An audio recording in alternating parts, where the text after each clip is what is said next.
You're watching World Insight. Chinese President Xi Jinping has reaffirmed his commitment to serve the people and fulfill his legal obligations.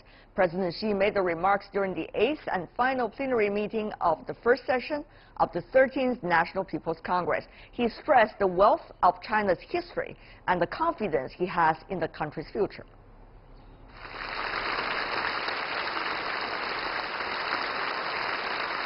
As the top legislature passed a host of bills, work reports and budget plans, the president gave a speech. It is a noble duty and a great responsibility to serve as a president of the People's Republic of China. Today, more than ever, the Chinese people are closer to realizing the dream of national rejuvenation. Over the past 40 years, China has risen from a poor, industrialized nation to become the world's second-largest economy. Last week, the NPC passed a series of amendments to China's constitution, which includes articles to ensure a continuity in leadership and a more independent supervisory commission to fight corruption.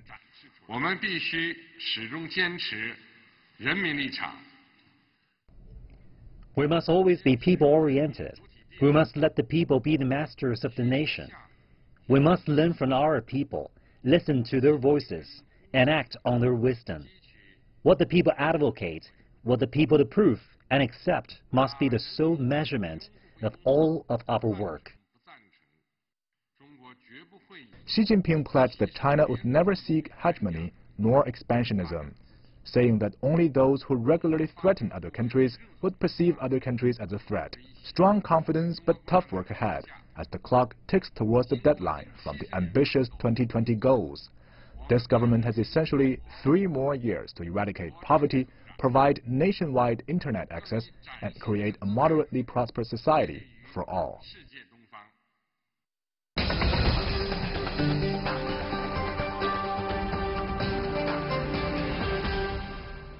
For more on the annual 2 sessions and China's economy, we are joined in our Beijing studio Liu Baocheng, the Dean of the Center for International Business Ethics from the University of International Business and Economics. Welcome, sir. In New York, we have Fred Tang, the President of the America-China Public Affairs Institute. He's also a specially invited overseas observer for this year's 2 sessions. Welcome, Fred, back to our program. Meanwhile, joining us in Washington, D.C. in the U.S., we invited Nicholas Lardy, a senior fellow at the Peterson Institute for International Economics. Welcome as well, Mr. Lardy. Let me begin with you, Professor Liu, briefly. What do you think this 2 session could mean for the Chinese economy? Structural reform, how fast can they be done? Well, it is really a reassurance of what was carried out since the 19th party session at the end of last year. And the quality growth is the key, but based on which supply side reform shall continue. And there are also quantitative figures that they need to achieve. On the other, financial stability is also a very important factor. And in the meantime, how to structure the Chinese upgrading of trade composition and also industrial composition. Right. That's probably the whole government work report you're talking about over there. But having said that, though, Mr. Tang, here's the thing. The 2 sessions this year mainly have been talking about one important issue, that is the party leadership. How should we understand the concept, the ultimate party leadership, and also as decided by the earlier party Congress, that let the market play a decisive role? How should we see these 2 concepts together? I think it's not just the party leadership, but also the structure of the governance. We see this, I see this as a very, very strong team that President Xi was able to put together, and this team can be multifaceted. It is in each of these problems that they tackle, they have multiple individuals, multiple leaders can tackle these issues. And these are all people that he has worked with and have tremendous experience. Leadership team, is that enough, Mr. Lardy? Well, it's certainly a very strong beginning. I think that with people like Liu He and Yi Gang in key positions, that I think that reflects a determination that she has been speaking of for more than a year to reduce financial risk. But what about the reforms, for example? As we know, it's not just about the reducing the financial risk, it's also about pushing forward the reform agenda. That's another thing that two sides have to work together. On the one hand, you need to have certain kinds of monitoring and security measures, but on the other hand, you need to push forward the reform agenda, which was also what President Xi committed when he was elected General Secretary of the CPC. Well, I think the reform agenda has not been strongly pursued over the last couple of years. They have re-emphasized the role of big state companies. Now we're seeing an emphasis on the role of the party. And the efficiency of the state-owned sector continues to deteriorate and is dragging down China's economic growth. So there were a few things in the work report that were positive: price reform, the decisive role for the market, but I think we'll have to actually wait and see what materializes over the next few years in terms of the reform agenda. There seems to be a contradiction between the rhetoric on the one hand and what we actually see on the ground on the other. Related to that question, China plans this time to pull out all the stops in carrying out economic reform this year, according to the official stance. Several ministries have been mapped out. There are strategies in fixing key areas such as trade and taxes. Here's a quick look. Let's take a look at this. Maintaining a neutral monetary policy and diffusing financial risks are on top of the central bank's to-do list. Newly elected PBOC Governor Yi Gang said that China would maintain its current monetary policies, control the money supply, and continue credit and social financing growth at a reasonable pace. Yi also emphasized advancing financial reforms, such as the marketization of interest rates. Trade is another pillar of China's economy. The Ministry of Commerce said that China would seek high-quality trade through innovation. But we should also be aware that China still remains the major trading power, but not a quality trader. And to be a quality trader, we must be committed to the principle of being guided by innovation, and we must also embark on a path of high-quality development. Meanwhile, the Finance Ministry said it would maintain a proactive fiscal policy and advance tax reforms. The ministry said the government would continue to cut corporate taxes, especially for small and medium-sized companies. The ministry said that China would also lower the broad tax rate for such sectors as manufacturing and transportation. The ministry also warned that it would keep an eye on local government debt to fend off risks. I think that's a key question, isn't it? If you look at all of these measures, a lot of info to digest during the two sessions time, the annual political season in China. But Mr. Tang, once again, how can we understand that? Can the two concepts reconcile and probably even work together with one another? That is, one is the party leadership and the governance modernization. The other is, of course, the reform and let market play a decisive role. From the economic and financial perspective, how would you see that? Well, the open and reform policy established by Deng Xiaoping, it's enjoying its 40th anniversary. I think the reform starts with government.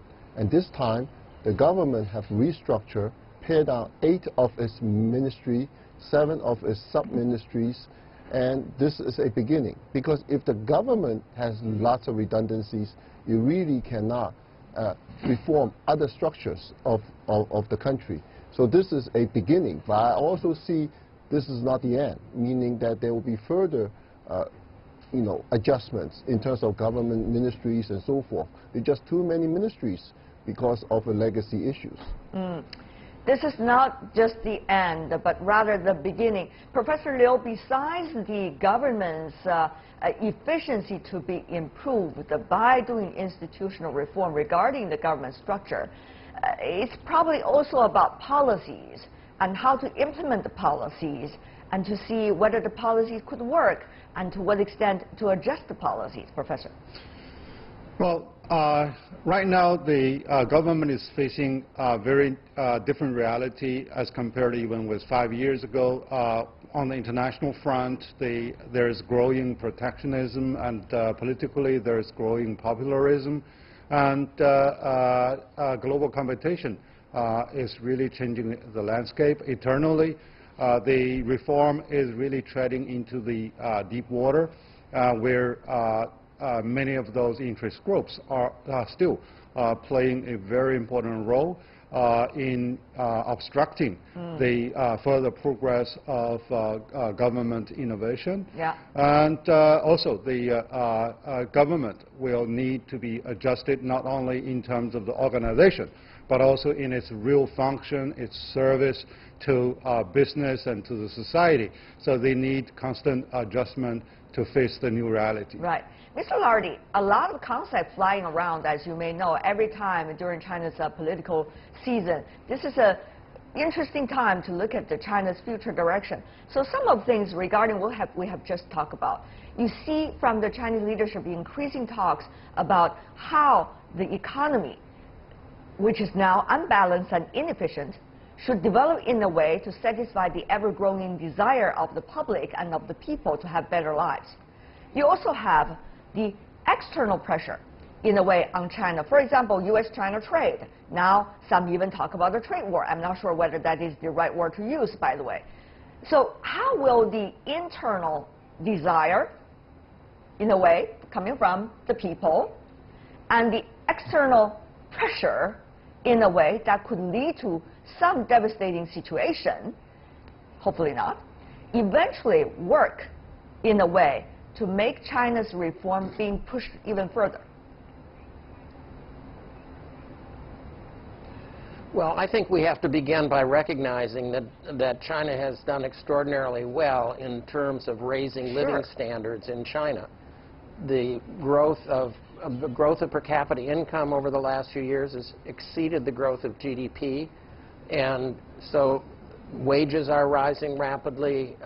Other positive factors are improving. The government has built out the social safety net to a very substantial degree over recent years. So I think the foundation is good.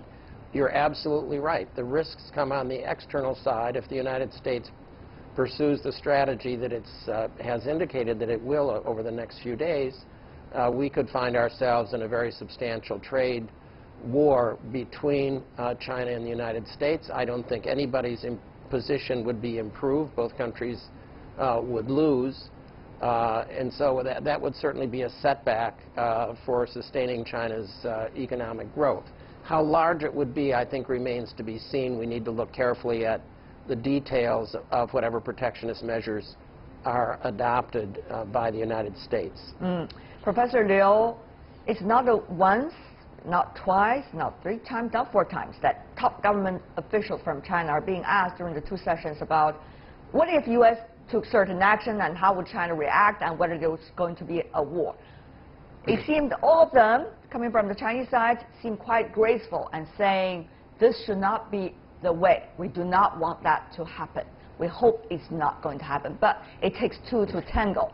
So, Professor Liu, given that what Mr. Lardy just warned, the change of weather in Washington toward China, how is China at the time pushing its reform agenda while at the same time facing these kinds of very unpredictable possibilities?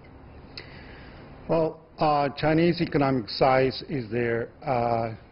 Is getting stronger, but in the meantime, the interdependence of economic relations between China and the U.S. is also getting very strong. So therefore, between the 2 biggest economies, if there is going to be a trade war, both sides are ready to lose. But I do not think even the U.S. politics can really afford the complete shutdown of trade and economic ties with China. But in the meantime, the uncertainty is really looming large. So therefore, China On one hand, we are preparing for a multi-tier dialogue with the United States, but in the meantime, China will have to be ready to shift more of the diversification of its market, and also get ready to upgrade its economic value so that they will avoid many of those charges like anti-dumping, etc. So, and also the Chinese companies who are going to invest abroad, they have to look more carefully, look at the political risk, and also, they found a better opportunity to really cash in so that they can really prevent more of those risks. Well, this is coming at a time when China, after 40 years of reform and opening up, and certainly enjoyed a lot of positive results at a critical juncture. Mr. Tang, you may know this very well while you were as a special invitee attending this year's 2 sessions. A lot of issues related to people's livelihood that really has to cash in. People want that. For example, about education, about welfare, about Medicare, about some of the other issues like aging population, about 200 million of them already as part of the population that are senior age. So all of this jammed together at a time when China is rising but facing a lot of international pressure as well. Internally still need to restructure itself. So a lot of places that would need attention. So where is the beginning? What is the best way to do it? That's being discussed so much during the 2 sessions, Mr. Tang. Well, this is what I'm most impressed about attending and observing the 2 sessions, because what I see is Chinese leaders and the Chinese government is talking about the quality of life of people. They realize there are a lot of issues to be their challenges. However, they look at these problems and then they're trying to solve these problems rather than just dealing with politics or talking about non-productive issues. So I think that first you have to recognize what your problems are, and second is how to deal with them. So the goals that they have set are very, very ambitious, but in these day and age, a lot of people will give China credit that they might actually achieve all of these goals. Mr. Lardy, your thought? Well, I agree. I think they certainly set out a very ambitious agenda on improving the environment, improving people's welfare. And as I said before, I think they're making significant progress on many of these goals. Some of them are extremely challenging. And, they've reorganized the government in a way they think will increase their ability to deliver on the various promises that have been made. So we'll just have to wait and see what actually happens. Professor Liu, this is going to be a very critical year, as we may know, in the next 2 to 3 and even 5 years during the term of this new government. A lot could change in the world, and China's impact onto the world could also be changing as a result. The best way to deal with all of these uncertainties at the same time, it's like a chess, isn't it? You have a lot of areas to take care of. Well, at the same time, you need to have the streamline of the strategy.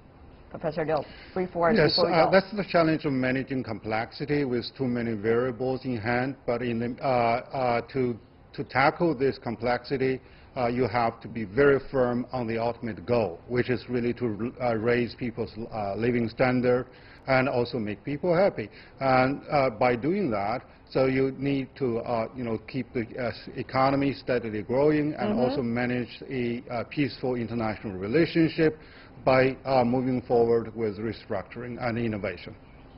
A lot of tasks, certainly.